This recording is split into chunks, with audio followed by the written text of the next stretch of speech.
Hi everyone, mabuhay! Kumusta po kayo? Busy-busy po ang aking asawa dahil siya po ang nagpiprepare ng mga pagkaing dadalhin ko na ambag ko sa aming faculty luncheon ng English Department. So potluck po ito at pagkakataon ko na rin para ipakilala at ipatikim sa kanila kung gaano kasarap ang mga pagkaing Pinoy.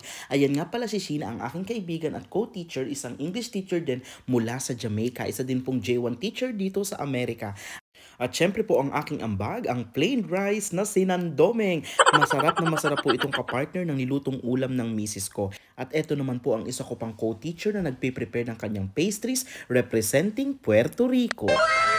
Hi everyone, today is the last day before our spring break and we're having like a simple faculty luncheon here. And it's a potluck.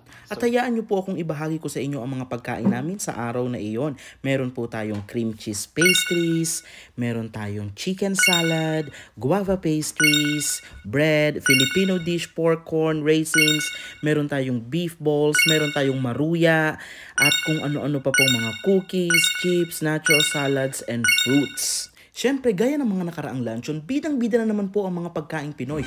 Though hinahanap po nila sa akin ang pansit at ang lumpiang Shanghai, hindi rin po matatawaran ang kanilang appreciation at paghanga sa luto ng misis ko na kanin at ulam. Kaya tagumpay na naman po ang ating misyon, Dibalicious Kitchen. Salamat!